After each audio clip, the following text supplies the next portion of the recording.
नमस्कार, आप देख रहे हैं जी राजस्थान न्यूज। आपके साथ मैं हूं राहुल अवस्थी। रिश्तेदारों को टिकट नहीं, एक आदमी एक पद पर रहे और लाल बत्ती का लालच मत करिए।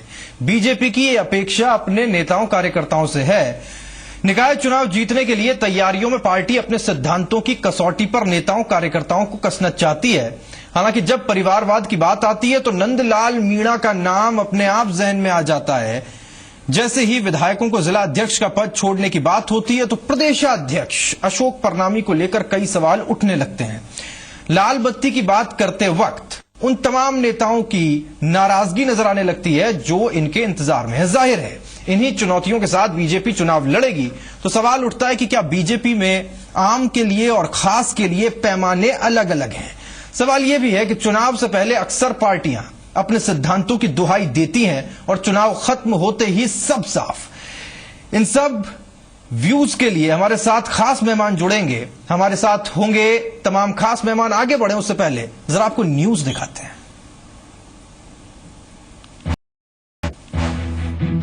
निकाय चुनाव की तारीखों का ऐलान हो चुका है। अब तक जीत का परचम लहराती आ रही बीजेपी इस चुनाव में बाजी अपने नाम करने की फिराक में है। यही वजह है कि पार्टी कई बड़े बदलावों की तैयारी में लगी है। एक व्यक्ति एक पद का सिद्धांत बीजेपी ने अपने नेताओं को किया साफ। एक नेता के पास हो एक ही पद, दो पदों में से एक से देना होगा इस्तीफा। विधायक जिलाध्यक्ष का पद छोड़ें, परनामी भी छोड़ेंगे प्रदेश अध्यक्ष का पद। ये एक अहम सवाल है क्योंकि जब विधायकों को जिलाध्यक्ष का पद छोड़ने को कहा गया है तो ऐसे में प्रदेश अध्यक्ष परनामी के ऊपर भी ये सवाल खड़ा होता है क्योंकि वो भी पार्टी से विधायक हैं। ऐसे में क्या परनामी अपने प्रदेश अध्यक्ष पद को छोड़ेंगे? क्या उन्हें मंत्रिमंडल में जगह दी जाएगी? ये पद छोड़ने के बाद अगला सवाल है। देखिए, हमारी पार्टी में एक व्यक्ति एक पद ये तय है और उसमें हम रहेंगे। उसमें जो हमारे पदाधिकारी थे और जो मंत्री बन गए या प्रमुख बन गए या प्रधान बन गए, उनके स्थान पे हम दूसरा चिन्हित कर रहे हैं। परिवारवाद से किनारा, नेताओं के रिश्तेदारों को टिकट से परहेज, परिवार के लोग नहीं लड़ सकेंगे चुनाव के लिए लिया जाएगा फीडबैक। जो नियम हमने पंचायत के चुनाव में और निगम के चुनाव में रखे थे, सेम वही नियम हमारे इसमें भी लागू होंगे। परिवारवाद हम हावी नहीं होने देंगे। पहले भी हमने परिवार में टिकट नहीं थी, अब भी हम परिवार में टिकट नहीं देंगे। बीजेपी अपने इस फॉर्मूले को दोहरा रही है, लेकिन इस फॉर्मूले की धज्जियां पिछले ही चुनाव में जनजातीय मंत्री नंदलाल मीणा समेत कई नेताओं ने उड़ाई थी। हालांकि कुछ लोगों के टिकट तो खारिज कर दिए गए थे, लेकिन मीणा के टिकटों पर कैंची चलाने की हिम्मत किसी ने नहीं दिखाई। और तो और पार्टी ने फैसले का बचाव करते हुए टिकट देना मजबूरी बताई थी। लाल बत्ती पर सीएम की तो टूक, मुख्यमंत्री ने कार्यकर्ताओं को समझाया लाल बत्ती के लालच से बचने की सलाह। सीमित राजनीतिक पदों का दिया हवाला। कार्य समिति की हुई बैठक में मुख्यमंत्री ने नेताओं कार्यकर्ताओं को समझाते हुए साफ साफ कहा है कि लाल बत्ती का लालच उन्हें छोड़ देना चाहिए क्योंकि उनकी संख्या बहुत सीमित है। सरकार के सामने बहुत सारी चुनौतियां हैं जिन्हें दूर कर प्रदेश को पटरी पर लाया गया। ये सारे फैसले बीजेपी की कार्य समिति की बैठक में हुए हैं जिसमें राजनीतिक और आर्थिक प्रस्ताव पारित किए गए हैं। इसके अलावा केंद्र और राज्य की योजनाओं पर भी चर्चा हुई है। बैठक में कांग्रेस पर जमकर हमला बोला गया। हालांकि पार्टी में मतभेद भी दिखाई दिए जब दो वरिष्ठ नेता घनश्याम तिवारी और नरपत सिंह राजवी कुछ देर के लिए दिखने के बाद वहां से चले गए। शशि मोहन शर्मा के साथ ब्यूरो रिपोर्ट जी मीडिया।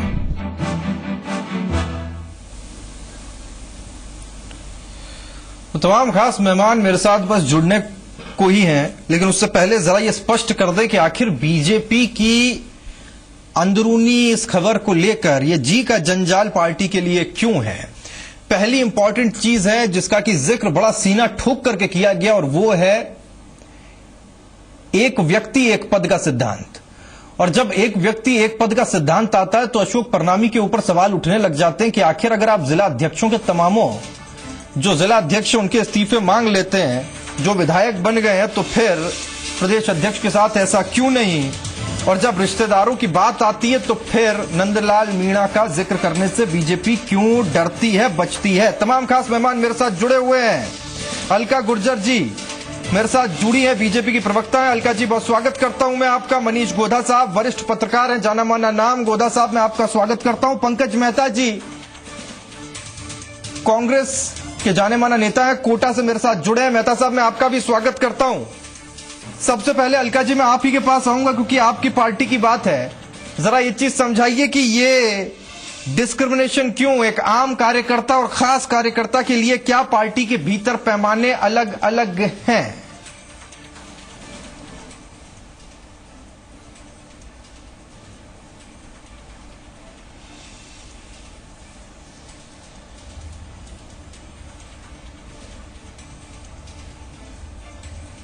अलका जी सुन पा रही हैं क्या आप? चलिए ठीक है, अलका जी तक लगता है आवाज नहीं पहुंच रही, उनके पास जाने की कोशिश करूंगा। लेकिन पंकज मेहता जी हैं मेरे साथ कोटा से। पंकज जी अगर आप सुन पा रहे हो, मेरे लिए यह कहना कोई मुश्किल की बात नहीं है कि आपके लिए बहुत अच्छा सब्जेक्ट है आज बात करने का। आपको पंकज जी कैसा लग रहा है जब आप ये खबर सुनते हैं, देखते हैं?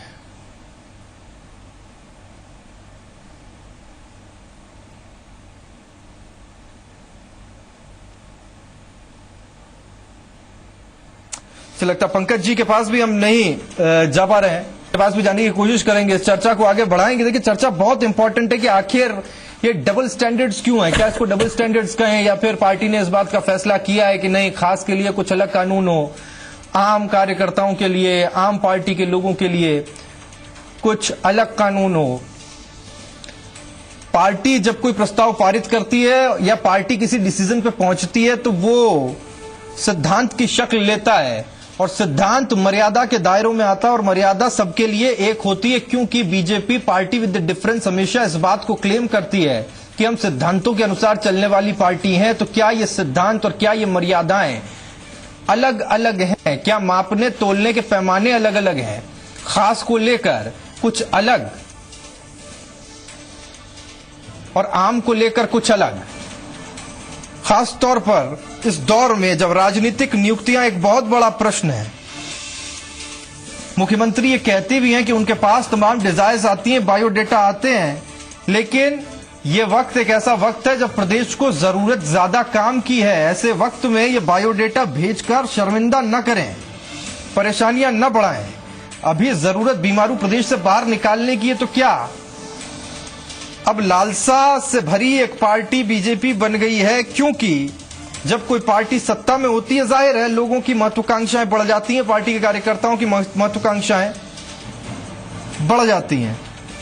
चलिए मनीष गोधा साहब हमारे साथ जुड़ गए, अब मनीष जी का रुख करते हैं। मनीष जी के पार्टी के अंदर आप ये देख पा रहे हैं कि आपको समझ में आ रहा है कि आम और खास के लिए कोई अलग अलग पैमाने हैं? देखिए, यदि पार्टी एक व्यक्ति एक पद के सिद्धांत पे चल रही है और यदि जिस तरह का पैमाना अभी तक देखने में आया है वो तो यही आया है कि जो जैसा जिस स्थिति में है उस हिसाब से अपने नियमों को बना ले।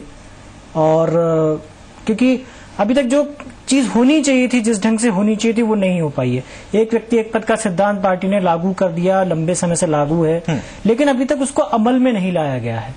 तो कहीं ना कहीं लगता है कि जो आप जिसके हाथ में पावर है या जो अपनी इस हिसाब से चलाना चाहता है पार्टी को, वो चला लेता है। जो नीचे के लोग हैं उनके लिए नियम कुछ अलग तरह के चलते हैं, जो ऊपर के लोग हैं उनके लिए नियम कुछ अलग चलते हैं। और ये बीजेपी की स्थिति है, कांग्रेस में भी लगभग यही स्थिति है। तो दोनों पार्टियां कुछ हद तक लगभग एक ही स्तर पर चलती हैं। जहां तक और दूसरे मुद्दों का सवाल है, मैं ज्यादा कुछ कहने की स्थिति में नहीं हूं। मेरे हिसाब से अलका जी से आप पूछें तो ज्यादा बेटर रहेगा, वो ज्यादा बताएंगे, उसके बाद फिर अपन शायद बात करें तो ज्यादा बढ़िया रहेगा। जी बिल्कुल, मैं भी चाहता हूं कि अलका जी आज जवाब दें अपनी सौम्य भाषा के लिए और अपनी बेबाक बयानों के लिए भी। मैं कहूंगा कि बेबाक टिप्पणियों के लिए भी। अलका जी को हम जानते हैं कि साफ साफ कह देती हैं, और मैं साफ वही चाहूंगा अलका जी, क्यों नंदलाल जी को लेकर कुछ अलग सोचती है पार्टी, क्यों अशोक परनामी साहब को लेकर के कुछ अलग सोचती है पार्टी, और आम कार्यकर्ता पार्टी विद द डिफरेंस में वही कांग्रेस वाली स्थिति में, क्यों ऐसा? निश्चित रूप से वो नहीं है। हमारी पार्टी कार्यकर्ता आधारित पार्टी है, उसमें कोई सी परिवार की पार्टी नहीं है। कार्यकर्ता सर्वोपरि है, हम सब कार्यकर्ता हैं। जिम्मेदारी हमको समय समय पर सबको अलग अलग मिल जाती है।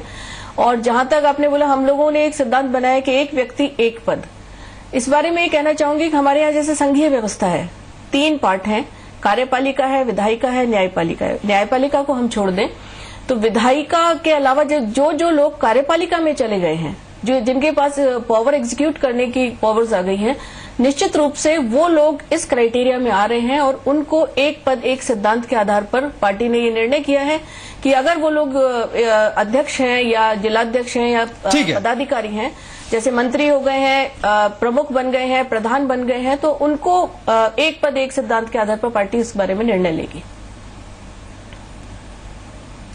अशोक परनामी जी को लेकर के थोड़ी सफाई दे दीजिए बात। परनामी जी विधायक हैं, आपके क्राइटेरिया में तो फिट नहीं बैठ रहे हो। विधायक विधायिका में आते हैं ना, विधायक वो एग्जीक्यूटिव कार्यपालिका के में नहीं है वो। और विधायक तो कई हैं जो पदाधिकारी, हमारा काम असेंबली तक होता है। अच्छा। और विधायिका के पास कोई पावर एग्जीक्यूट करने का नहीं होता है, तो विधायक इस क्राइटेरिया में नहीं आते हैं। लेकिन इसमें एक चीज मैं पूछना चाहूंगा अलका जी, मैं थोड़ा सा वास्ट। हाँ जी गोदा साहब, बिल्कुल। मैं ये जानना चाह रहा हूँ कि जैसे पिछली बार जब कांग्रेस की सरकार थी तो उस समय एक बात कही जाती थी, और अभी भी बीजेपी में भी कई नेताओं से मैंने सुना है इस बारे में, कि जब हम किसी कार्यकर्ता को टिकट दे देते हैं तो वो एक तरह के लिए उसके लिए एक तरह की राजनीतिक नियुक्ति होती है, क्योंकि टिकट 200 लोगों को मिलता है, कुछ बहुत खास भाग्यशाली लोगों को टिकट मिलता है। तो यदि उनको टिकट मिल गया है, इसका मतलब ये है कि कहीं ना कहीं एक तरह की पॉलिटिकल अपॉइंटमेंट उनका हो गया है। ये एक थ्योरी चलाई गई थी पिछली कांग्रेस सरकार के समय, और कुछ नेताओं से, बीजेपी के नेताओं से भी हमने इसको सुना है। तो क्या वास्तव में मतलब पार्टी मानती है कि विधायक यदि बन गया है कोई आदमी, चलिए उसके पास लाभ का पद नहीं है, विधायिका में है, लेकिन क्या ये वास्तव में उसके लिए प्रिविलेज नहीं हो गई है? तो क्या उसको जगह छोड़नी नहीं चाहिए जो नीचे का दूसरा कार्यकर्ता है उसके लिए? मुझे लगता है कि इस पर भी विचार करना चाहिए पार्टी को कहीं ना कहीं। बिल्कुल अलका जी, आप क्या कहेंगे इस पर? क्योंकि जिला अध्यक्ष जो विधायक बने उनसे तो आपने इस्तीफा मांग लिया। नहीं, जिला अध्यक्षों से जो विधायक बने हैं उनसे नहीं।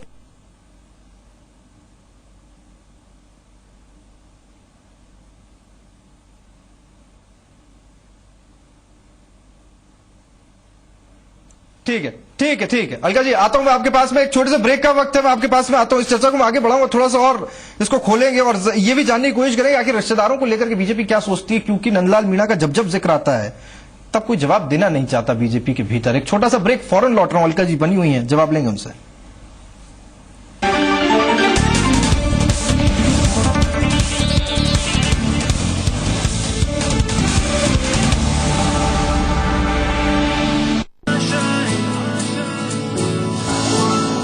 एम्बिशन तो है बट प्लान नहीं। Should I go for management और इंजीनियरिंग? सब कंफ्यूज करते हैं बट सॉल्यूशन कोई नहीं देता। आपको भविष्य की चिंता सताती है, आप प्रश्न पूछते हैं कि किस प्रकार से आगे बढ़ें, क्या करें, किस चीज से दूर रहें। आइए मेरे साथ, मेरे शो में मैं आपको बताऊंगा। Doctor Subhash Chandra show. अवनी की नवीन हाइब्रिड एरंडी, अवनी 11+ और अवनी 54 बोइए और उत्पादन में डंका बजाइए। अधिक उत्पादन, अधिक लाभ। अवनी 11+ और अवनी 54 एवं अवनी 41 तो है ही। अवनी की एरंडी कोई है। Roop Mantra Ayurvedic face cream and face wash, इसमें है 12 खास आयुर्वेदिक जड़ी बूटियों का संतुलित मिश्रण। ये कोई कॉस्मेटिक नहीं, आयुर्वेदिक औषधि है। भाई वो पहली पसंद देना। पहली पसंद? हाँ भाई, पहली पसंद। पहली पसंद। लो जी, कमाल हो गया। पहली पसंद नहीं जानते? ये नहीं, वो पनामा पहली पसंद। ओहो, पनामा पहली पसंद। हाँ, अब समझे। पहली पसंद मतलब पनामा। जापानी तकनीक से विकसित पनामा रस चूसक कीटों का मुंह बंद कर देता है, फसल की रक्षा करता है और स्वस्थ बनाता है। अरे वो पहली पसंद देना जरा। पनामा पहली पसंद, रस चूसक कीटों का मुंह बंद।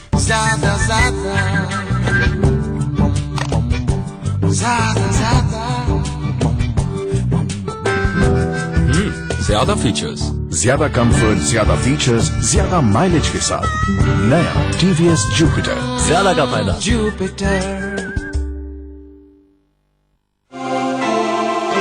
क्या आप जिद्दी कब्ज से परेशान हैं? आपको चाहिए आंतों की स्वस्थ देखभाल। ट्राई करें झंडू नित्यम टैबलेट, जो दे 3 फायदे। इसके साथ असरदार कब्ज राहत तत्व। आंतों की देखभाल करें, दे कब्ज से रात भर में आराम बिना पेट मरोड़, और ये लेने में भी आसान है। अपनाइए झंडू नित्यम tablets.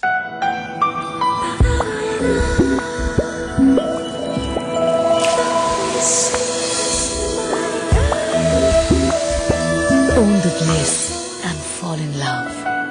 Try out. Shekhawati Group of Institutions Seeker approved by AICTE and affiliated to RTU Kota। एक ऐसा कॉलेज जहां पर आपको मिलेगी 100% कैंपस प्लेसमेंट की सुविधा। अभी तक 1800 से ज्यादा विद्यार्थियों का प्लेसमेंट, 150 से ज्यादा कंपनियों से tie up, well experience staff, HD labs, wifi campus, personality grooming session, वर्ष पर्यंत विभिन्न गतिविधियों का आयोजन, विश्वविद्यालय मेरिट्स और औद्योगिक भ्रमण। कॉल 9828390267 और 9414039303।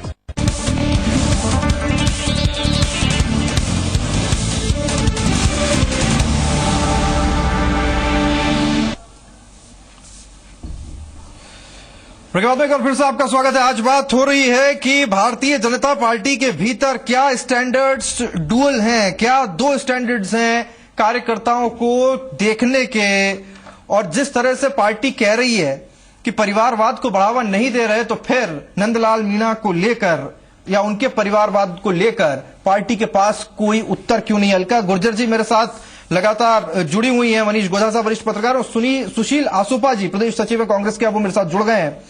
अलका जी, नंदलाल मीणा जी के केस में आपके पास में कोई प्रॉपर जवाब नहीं होता जब भी हम सुनते हैं, जब आप परिवारवाद को लेकर सीना ठोकते हैं, छाती ठोकते हैं? नहीं, बिल्कुल प्रॉपर जवाब ही बताती हूँ आपको। हमारे यहाँ एक तो खास और आम कोई डेफिनेशन नहीं है। हम सब भारतीय जनता पार्टी के अनुशासित कार्यकर्ता हैं, और नंदलाल मीणा जी के केस में एक्सेप्शनल हम लोग स्पेशल परमिशन जरूर दी जाती है। वो इसलिए कि वो आदिवासी एरिया है, और वहां पर जो अभी एजुकेशन का राइडर था उसके हिसाब से प्रत्याशी नहीं थे, इसलिए नंदलाल मीणा जी को एक्सेप्शनल केस में वहां टिकट दिया गया था।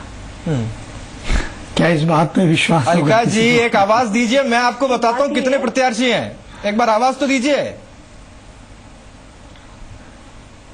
नहीं, उसमें हमको जिताऊ और टिकाऊ भी तो देखना पड़ता है। सुशील जी, वास्तव में नहीं है क्या टीएसपी क्षेत्र में? देखिए साहब, अगर ये इस विषय पे बात हो रही है तो कैडर बेस्ड पार्टी कहते हैं अपने आप को, और आप 67 साल में कैडर आप बना नहीं सके प्रतापगढ़ में कि नंदलाल मीणा जी से बाहर आपकी पार्टी की कोई पहचान ही नहीं है। ये तो अपने आप में एक मजाक सी बात है, और ऊपर से नीचे तक दोहरे मापदंड साफ दिखाई दे रहे हैं, केंद्र में भी और यहाँ भी।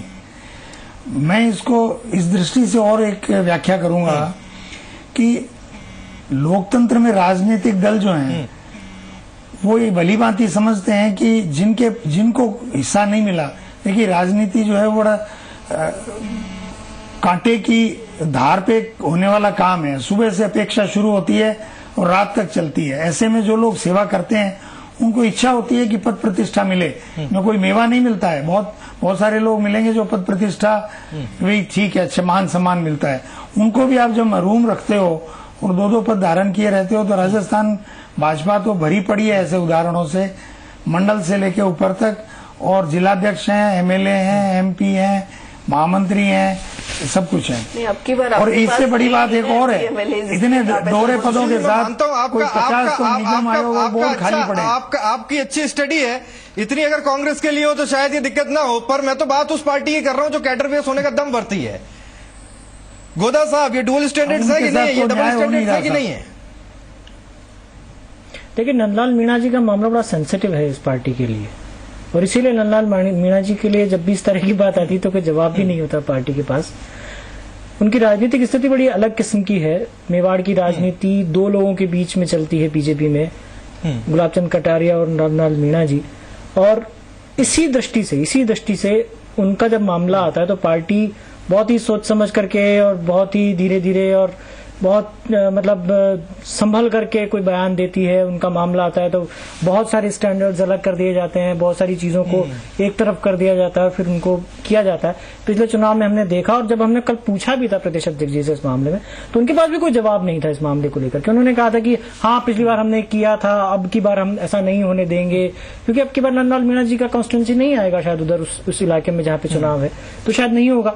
लेकिन किसी और के लिए होगा तो देखने वाली बात होगी कि क्या करेगी पार्टी। लेकिन नंदलाल मीणा जी का मामला बड़ा अलग है पार्टी के लिए, इसमें कोई शक नहीं है। और अलका जी, उस मामले में सब बीजेपी के कार्यकर्ता वास्तव में नेता पता क्या चाहते हैं, जैसा कि गोदा साहब कह रहे हैं कि ईश्वर करे कि वो उस स्थिति में आ जाए जिसमें नंदलाल मीणा है कि वो फिर बार्गेनिंग की पावर में होंगे, बार्गेनिंग की कैपेबिलिटी उनके पास में होगी।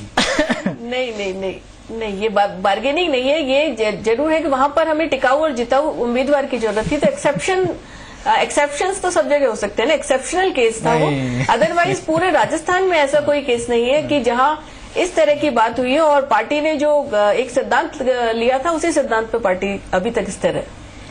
देखिए, प्रश्न ये है कि साहब आप चलिए, पंकज मेहता साहब भी मेरे साथ जुड़ गए कोटा से। पंकज जी, मैं स्वागत कर देता हूँ। सुशील जी, आपके सहयोगी है पंकज जी, आपके सहयोगी है पंकज जी, मेरे साथ जुड़ गए कोटा से। मैं पंकज जी का भी रुख कर लेता हूँ। पंकज जी, बीजेपी कहती है कि वो परिवारवाद नहीं करती, जैसा कि अमूमन आपकी पार्टी करती। पंकज जी, आरोप लगता है कि आप 10 जनपद तक गिरे रहते हैं, उसके बाद नीचे तक आपके यहाँ परिवारवाद है।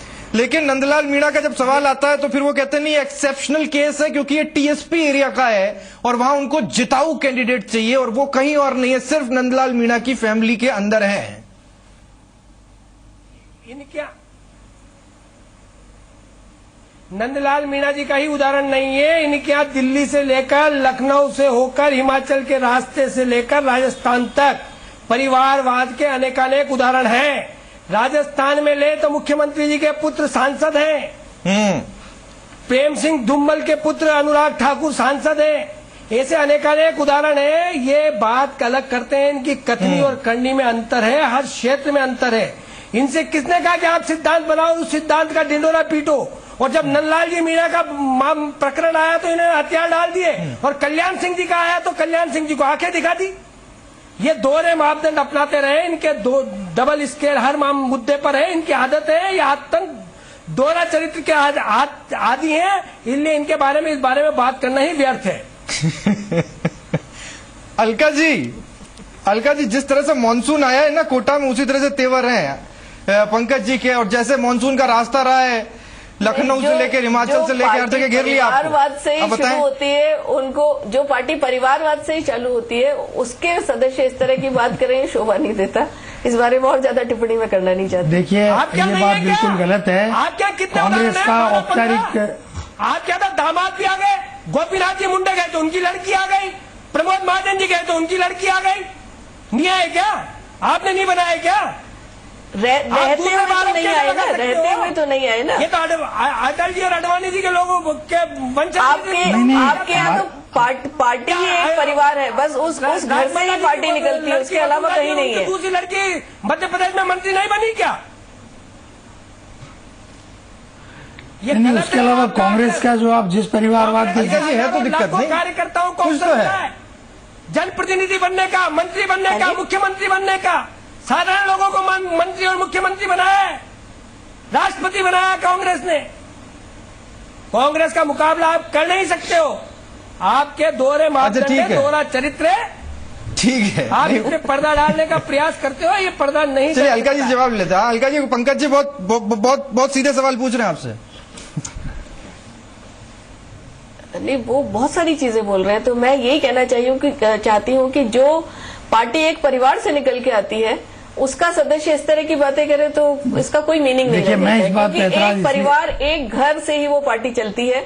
हमारे यहाँ स्थिति नहीं है। और जहाँ तक ये कांग्रेस के करोड़ों समर्थकों का अपमान है, और कांग्रेस के अध्यक्ष का चुनाव बिल्कुल लोकतांत्रिक तरीके से होता है। चलिए ठीक है, चलिए ठीक है। नहीं, आपका लोकतंत्र आपको ही मुबारक, बीजेपी कम से कम वो नहीं मानेगी। बहुत शुक्रिया सुशील जी आपको आने के लिए। आप आए, पंकज जी मैं आपका बहुत बहुत शुक्रिया कर रहा हूँ। बारिश अच्छी है और आपके तेवर भी। गोदा साहब, मैं आपको भी बहुत बहुत शुक्रिया करता हूँ आने के लिए। अलका जी आपको भी शुक्रिया, क्योंकि आज आपके लिए थोड़ी सी दिक्कत थी, इस पे ज्यादा कोई कुछ नहीं बोलता। चलिए, आपने जवाब देने की कोशिश तो की, लेकिन सीधी सी बात है, बीजेपी का कार्यकर्ता ये कह रहा है कि ये डबल स्टैंडर्ड्स मत रखिए साहब। अगर किसी नीति पर, किसी सिद्धांत पर पार्टी अमल करना चाहती तो सबके लिए हो, सबके लिए एक, क्योंकि पार्टी कहती है सबका साथ सबका विकास, तो वो तब संभव है जब सबके लिए एक लॉ हो, एक कानून हो। आज बस इतना ही। आप देखते रहिए जी राजस्थान न्यूज। नमस्कार।